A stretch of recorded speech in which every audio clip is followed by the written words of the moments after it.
that you have here with you here today for your support. And with that, the floor is yours. Thank you, Dr. Curry. I'm just going to take one moment to share my screen.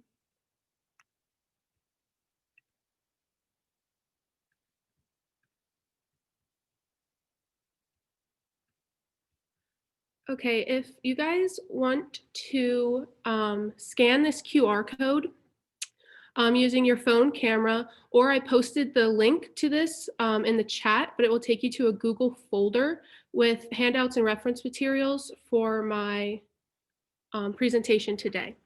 I also want to take a moment to thank everyone that came and logged into my final presentation today. My mom and dad and grandparents and my Aunt Stace are all together on at my Gram's house. I also saw my Aunt Donna came in, some of my best friends from home, and of course my cooperating teacher and my fellow cohort members and everyone else that has supported me through this journey. So if you guys are all ready, we are going to get started.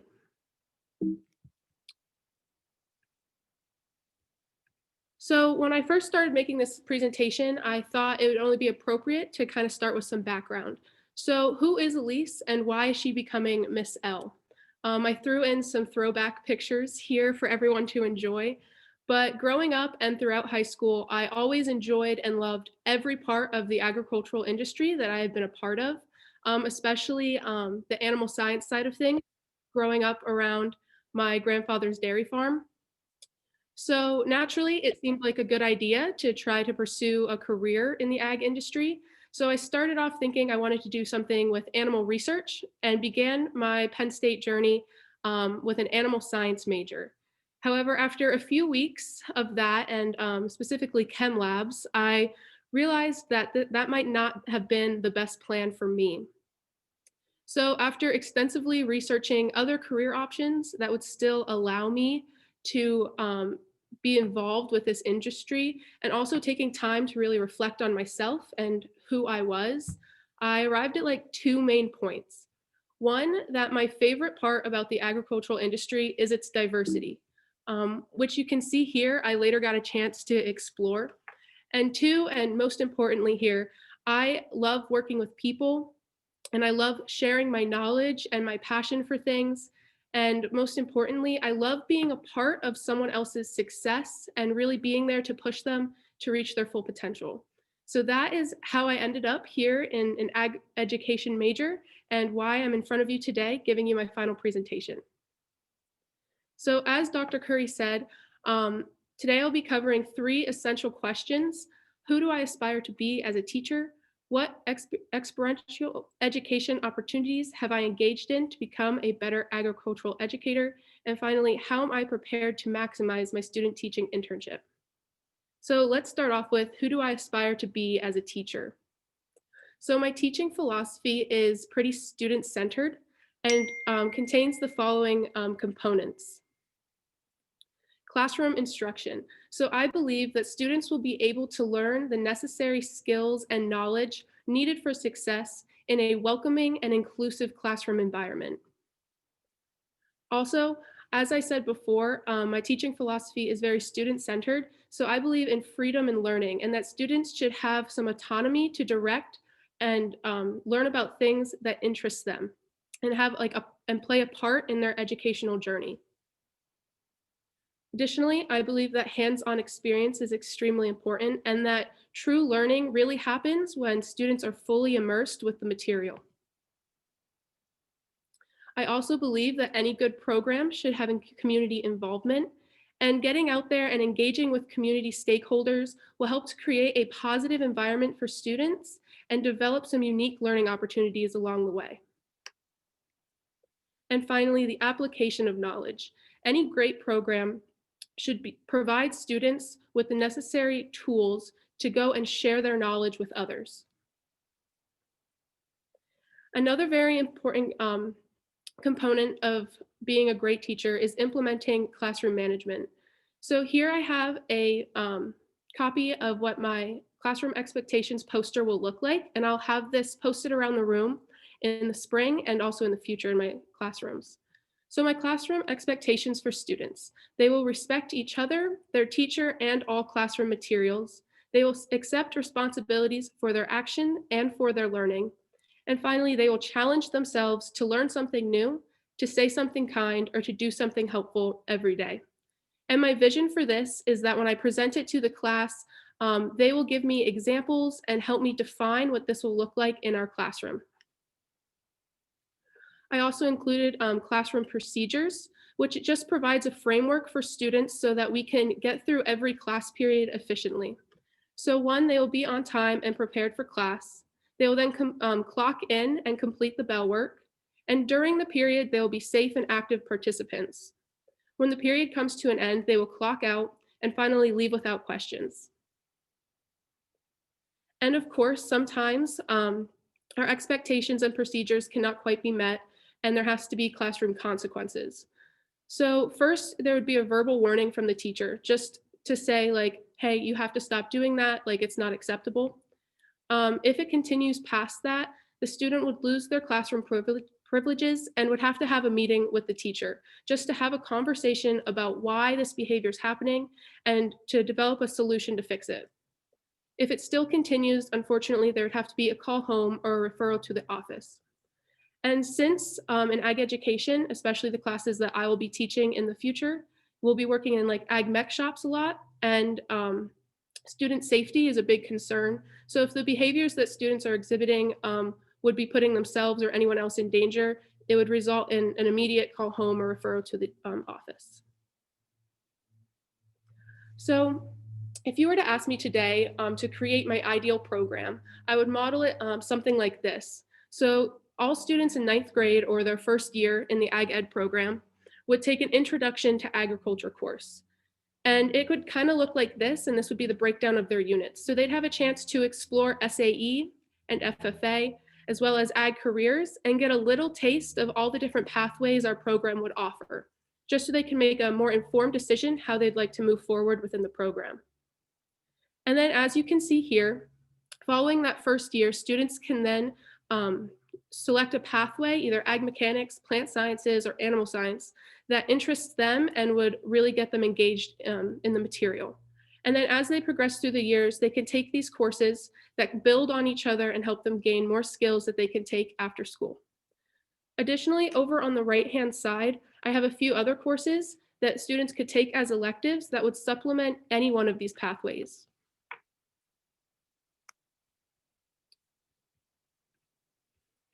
Another really important component of my instruction would be laboratory integration. So the goal of this would to be provide students with that hands-on practical experience and help to incorporate career knowledge and skills into the classroom, as well as give students an opportunity to pull knowledge from multiple different domains. For example, I'd like to bring my $15 project that we made for this semester. I don't know if you can see them. There are these little welded paperweight dogs that my cohort member Maddie helped make me. And while they may seem kind of silly or small, they actually incorporate a lot of different skills and knowledge that students would be learning.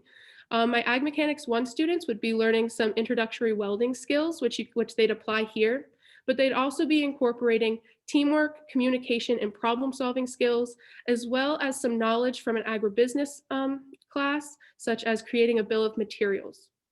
Most importantly, laboratory integration would give students a chance to really engage with the material that we're learning and hopefully help motivate them to be excited about what we're learning.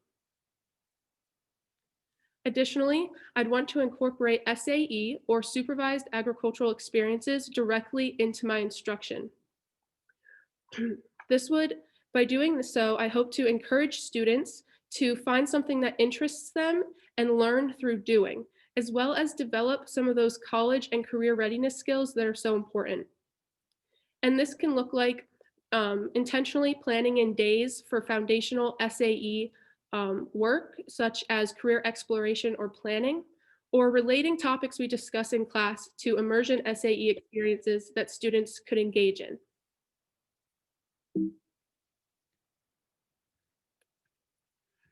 Additionally, since our program would be an intracurricular organization, I'd incorporate FFA into our daily instruction as well.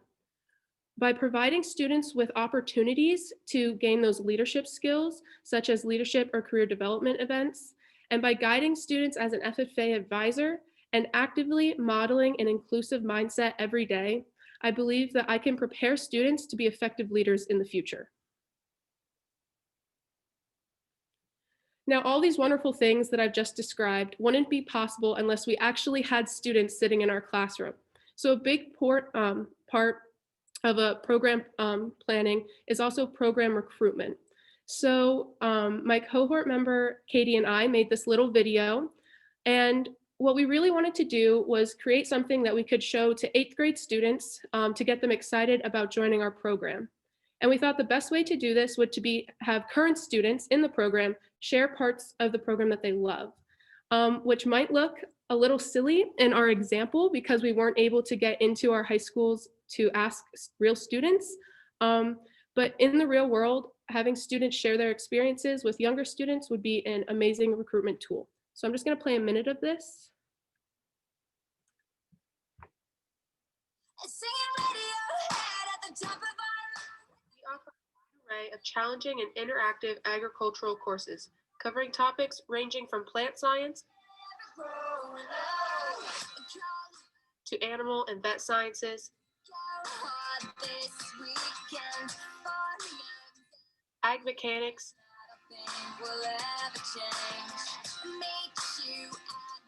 and even food science. Through the ag program, I am able to take classes and subjects that I'm truly interested in and gain hands-on experience in labs that teach me valuable technical skills.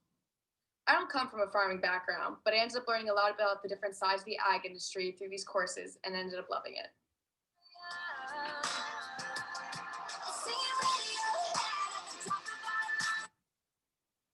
Okay, and I just want to thank my cohort members and friends for helping us put that together again.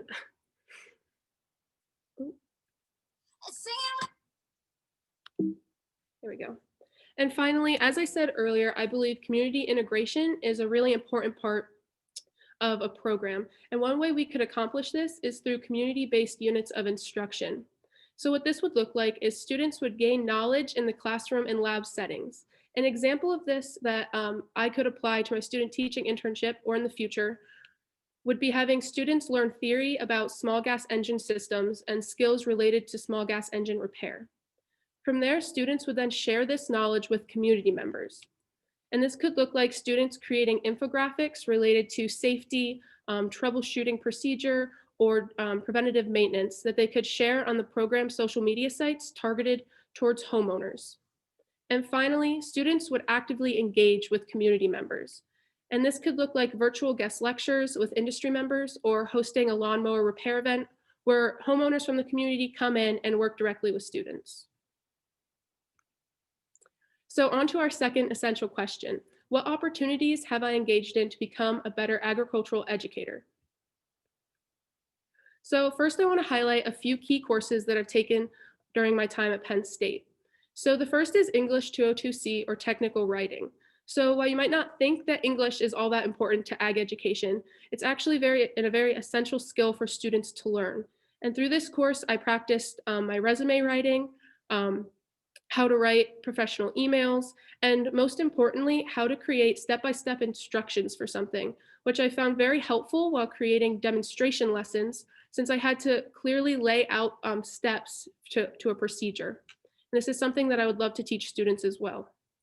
Additionally, INTAG 100, or Intro to International Ag, as I'll talk about later, global agriculture has become a big interest of mine.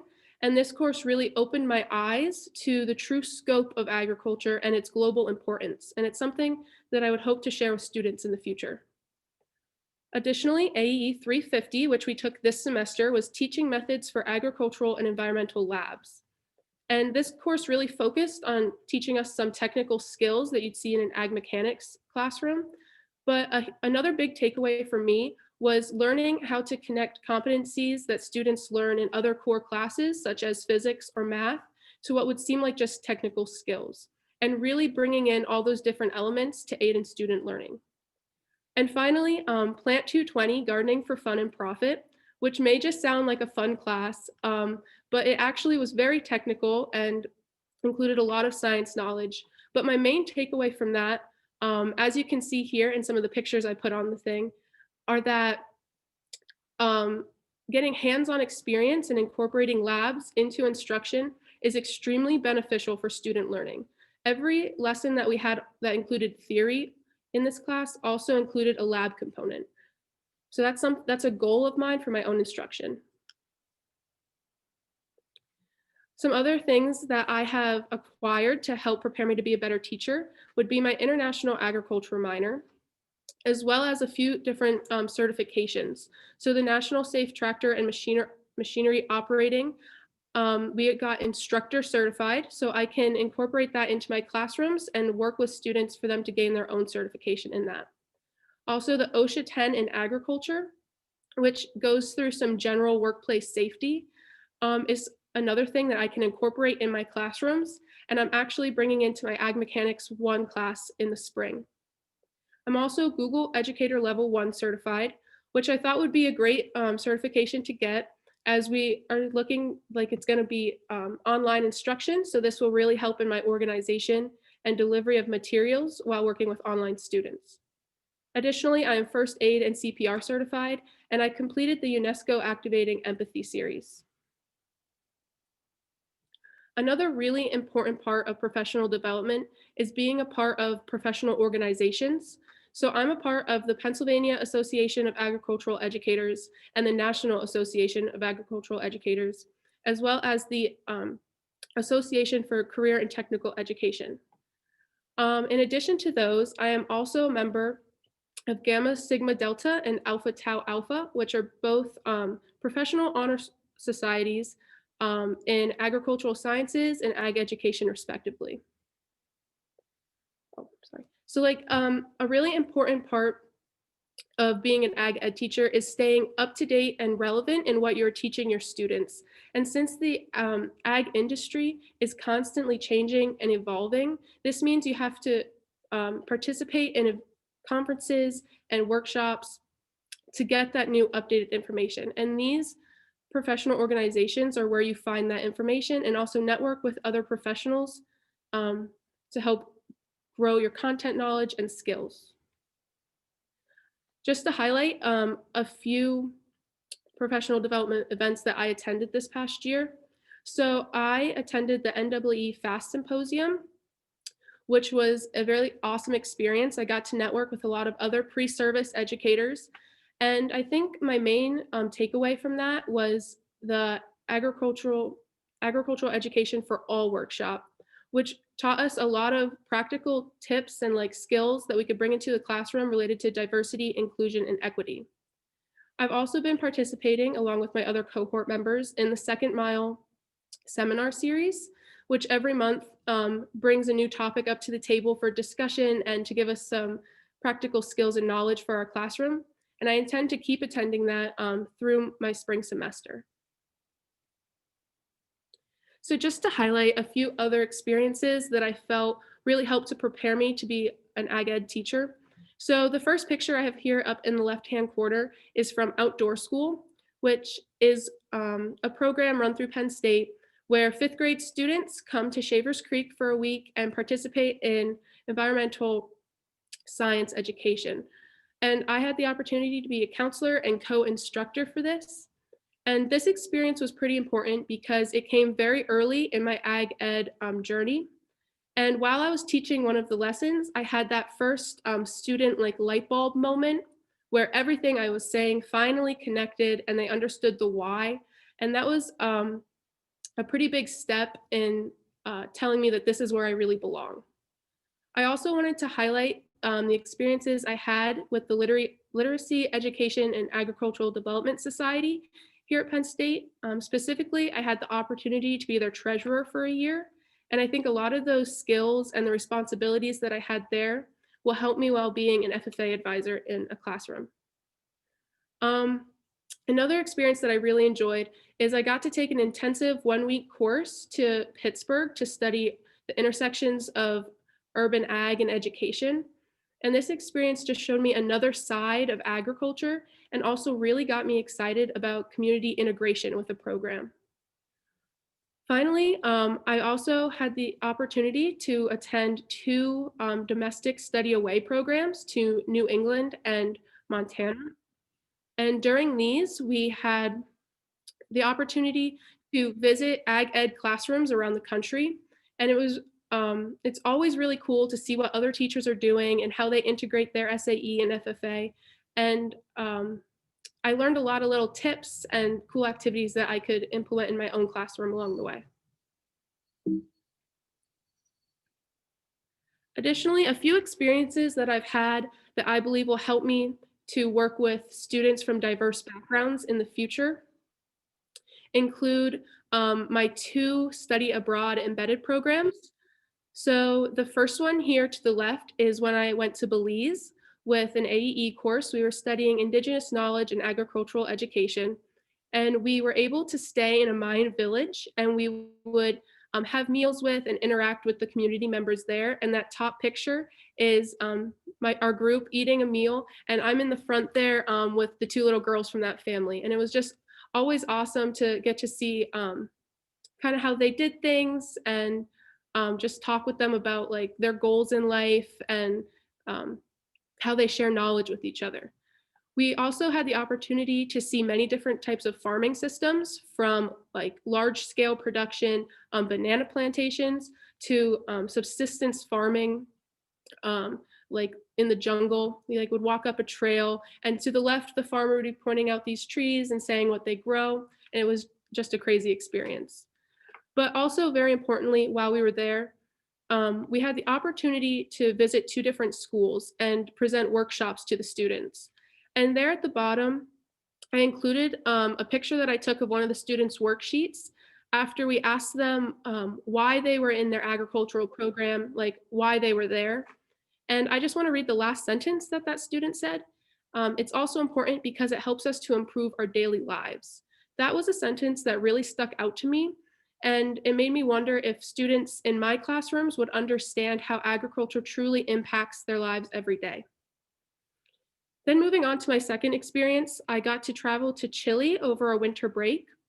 And while we were there, we had the opportunity to see many different biomes and landscapes, as well as study some agricultural systems.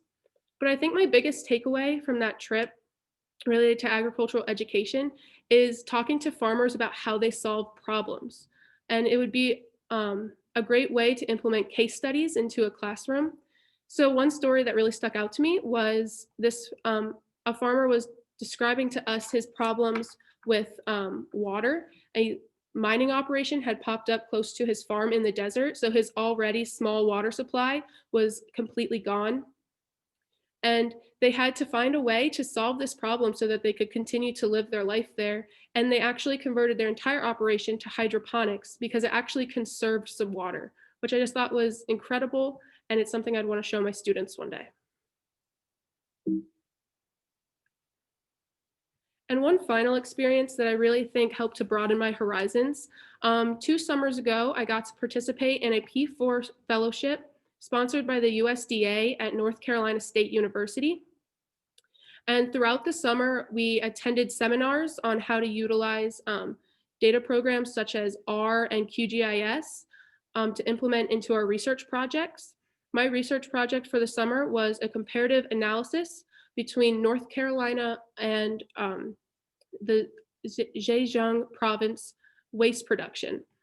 So we also got to take a lot of field trips to poultry and pig facilities around the area. And then at the end of the summer, we traveled to China to share our research with other universities and graduate students. So down there in the left-hand corner on the bottom is me presenting some of my findings.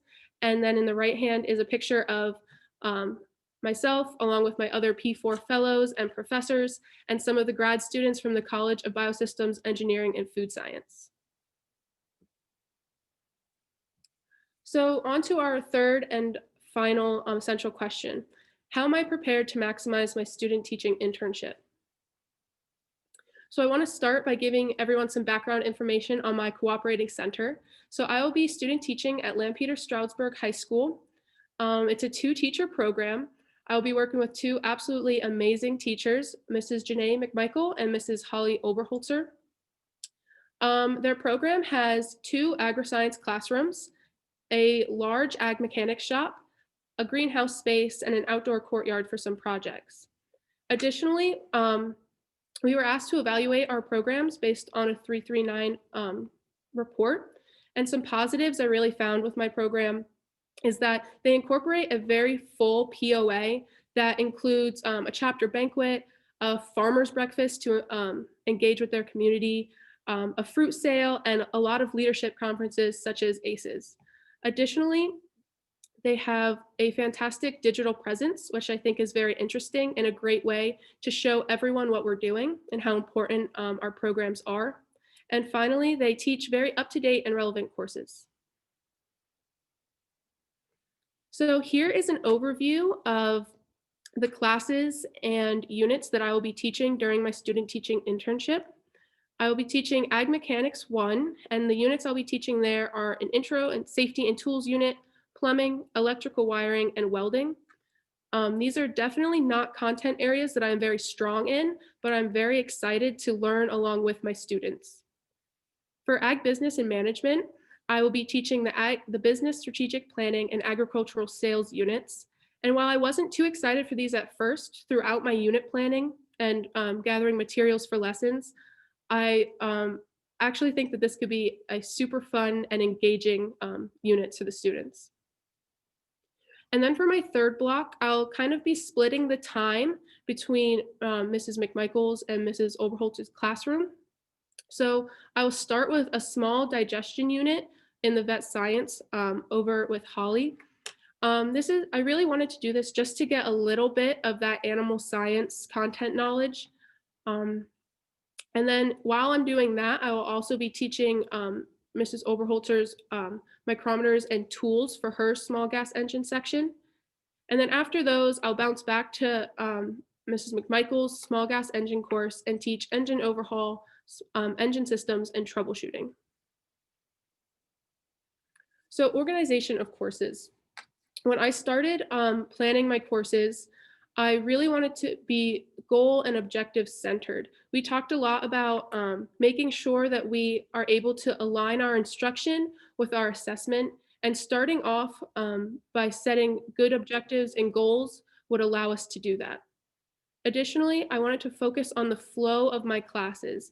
What I mean by this is if each sequential class didn't really make sense for me, there's no way that students would be able to put it all together and relate information and really see the big picture. So I wanted to make sure that my organization really allowed for those connections. And finally, planning. So I really learned the importance of planning pretty much through trial and error this semester, and it's something that I need to continue working on. And finally, my unit and lesson plans and lesson materials are organized in Google Drive, as well as Microsoft Teams. But I think this will be really helpful working with online students because I'll be able to share materials pretty easily. So a few strengths that I believe I can bring into my student teaching experience: a growth mindset and a desire to be a lifelong learner. I think this is very important because over the past few years, I've learned that sometimes we fail the first time we try something, but the important thing is that we know that we can keep working and get better at it. And that's something that I can bring into this, and I want to show my students as well. I also think that I'm empathetic and compassionate. And when working with students, especially after this very long year that we've had, I believe these will come in handy. Additionally, I'm optimistic. I know that the student teaching experience is going to be hard, probably one of the hardest things I've done so far in my life, but I am optimistic that it will all work out in the end and that I will be better for it. Additionally, I am passionate not only about agriculture, but about the success of my students. So finally, a few goals that I have set for myself during my internship is I want to work on my time management and organization, become confident in my abilities, both in the classroom and giving my lessons, and also as an FFA advisor. And finally, I want to improve my content knowledge. I selected a cooperating center and courses to teach that I have very little background knowledge in because I wanted to challenge myself. And I'm really looking forward to that. So with that, I just want to thank everyone again for joining in, and I'll open it up to questions.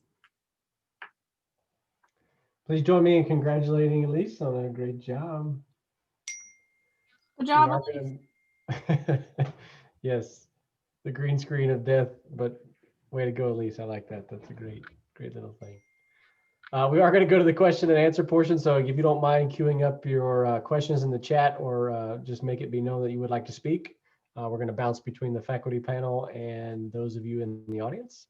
Elise, I'll ask the first question, which is more of a sort of a technical education class or a technical or education type question for those in the audience who maybe don't know the difference. Can you explain the difference between an objective that we write as teachers versus a standard, and maybe a little bit on the purpose behind those two different things? What is the value of a teacher between objectives and standards?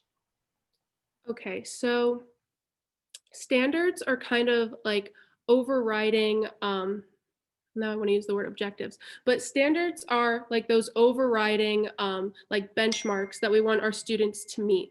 While an objective, whether in a unit or even more specifically within a lesson, is a specific goal that we want our students to be able to achieve by the end of that lesson or by the end of that unit. Thank you. We're going to move to our questions in the chat. I don't see any yet, but I will certainly entertain anybody that would like to ask one orally of Elise.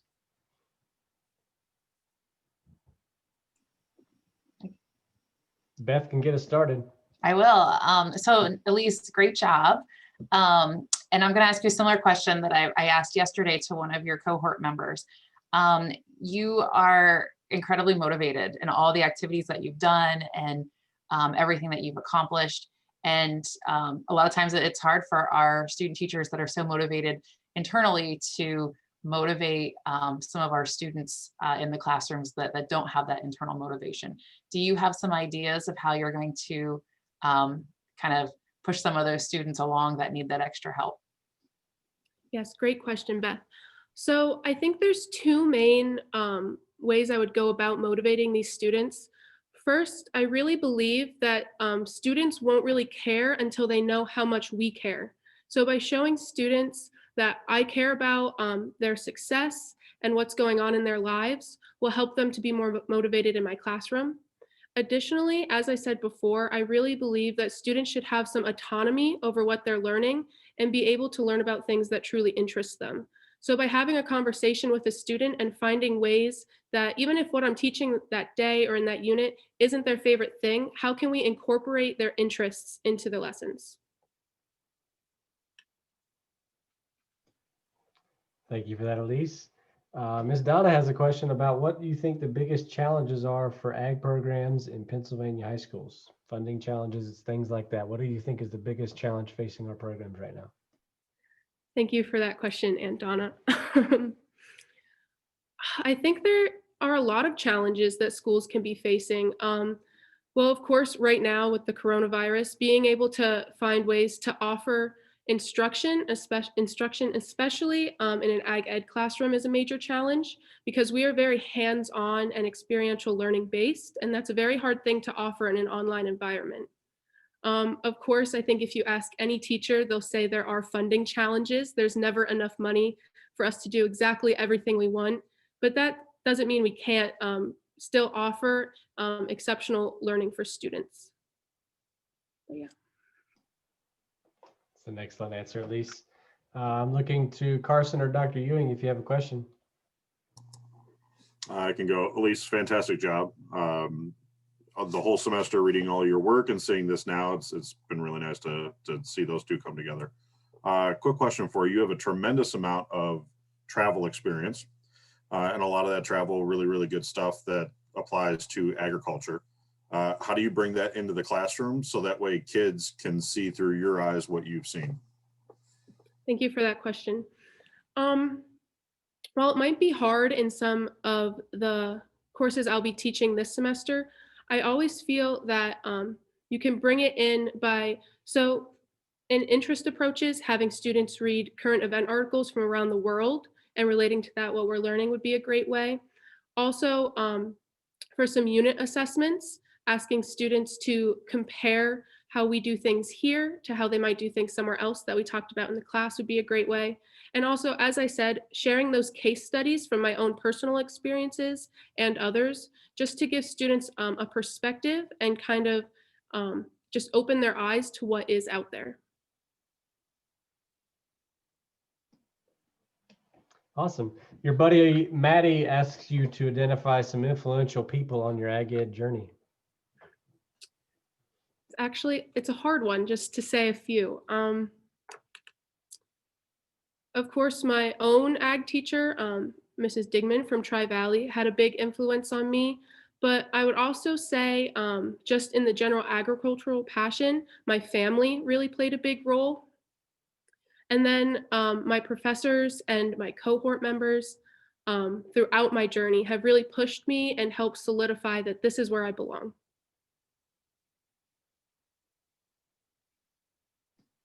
Mr. Seaman, let's try out that internet connection. Let's see how this goes. Can you hear me? We can. Okay, excellent. Elise, I love your $15 welding project there. Similar to what Ms. Matthew had asked earlier, what are you going to do, or what are some possible ways of handling a situation when a student comes into your welding class and says, Ms. Laudenslager, I don't want to do your paperweight project. I want to build a go-kart. So since my unit assessment would be based on the rubric for this project, I would need to somehow convince them that there is meaning to it. So I would have a conversation with that student and explain to them that this is just a small step in kind of perfecting those skills that they have made.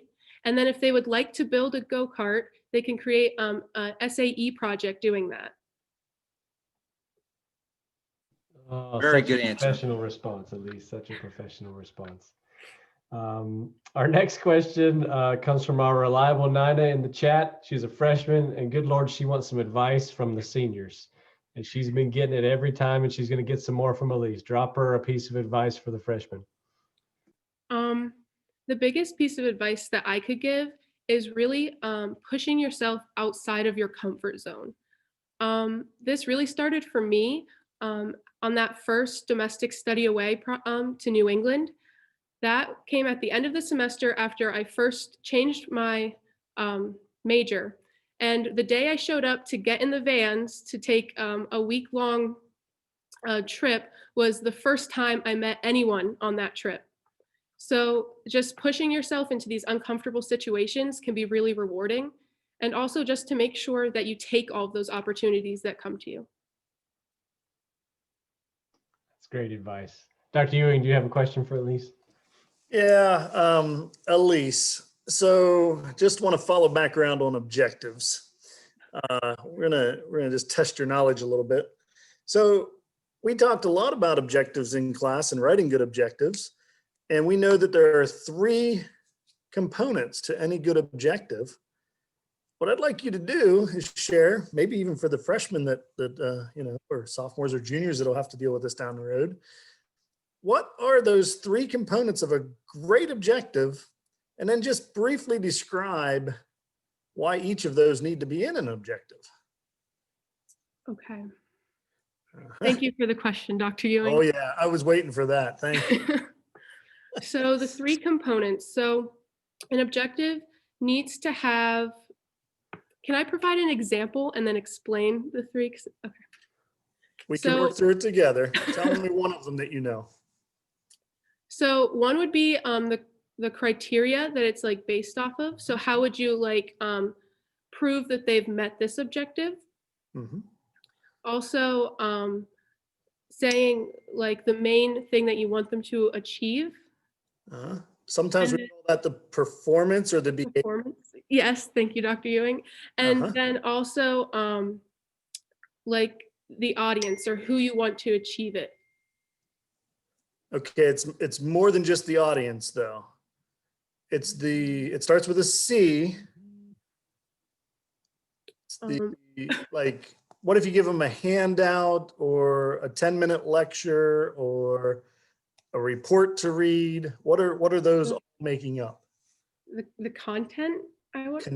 Condition? Oh, the condition. I'm sorry. I could give you a great example right away. I know you could. I kind of put you on the spot, but we condition, performance, Performance and criteria. criterion, right? Condition. So let's just take this a little different direction. I won't keep you on the hook much longer. So now that we know those three areas, why are each important? I guess is really what I'm asking. Okay, so each are important because, well, as I said, this really helps with your program planning and like your lesson plan planning.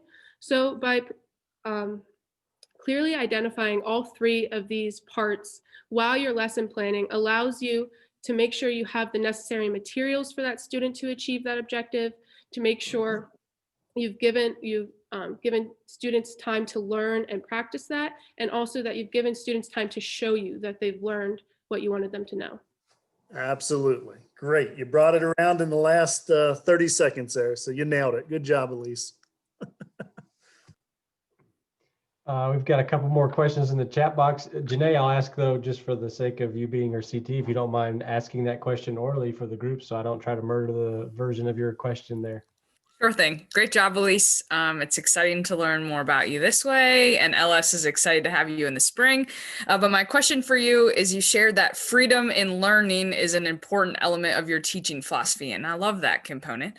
And what's a particular unit of instruction that you plan to implement directly that teaching philosophy, and you want to provide that example for us? So some ways that we could see this within a unit is allowing students with projects to kind of select like their own content area. So one I can think of right now is in my digestion unit, actually with Holly, is allowing students to select which kind of digestive system they would like to do a research report on. And then they would find that information and present it to the class. So in the end, all the students learn this information, but the student kind of had a choice in how, like, in which way they'd like to find it. Also implementing kind of like, additionally with that, like pick one assignments where you give them like 4 choices on how to show you what they've learned, and they can pick one. Awesome, thanks. Elise Haley in the chat asks what you're looking forward to most in student teaching and why. That is a good question. Thank you, Haley.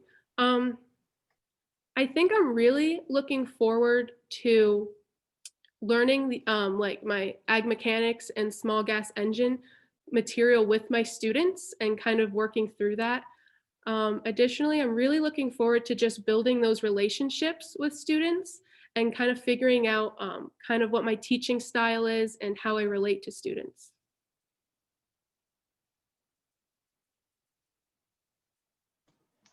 Are there any more questions from the audience or from the panel?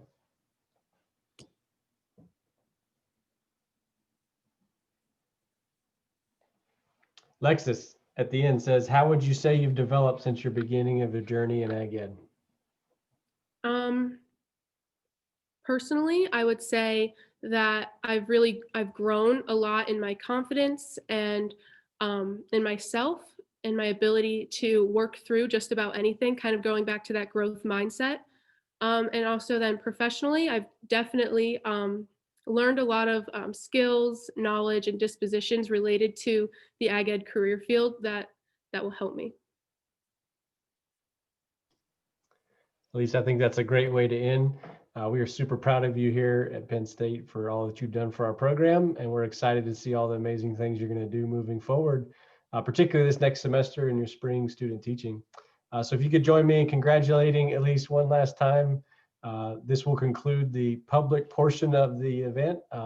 We are now going to do sort of a closed door portion with Elise just to make sure everything on lesson plans and unit plans are all good to go. So if you want to hang on for another 30 seconds or so to give her one last shout out and thank you, you're welcome to do that, but we will ask that you depart soon so that we can continue the rest of the evaluation. Thank you again. Good job, Elise. We're proud of you. Thank you. Love you. Love Good you job, too. Elise. Love you. Good job. Great job, Elise. Thank you, guys.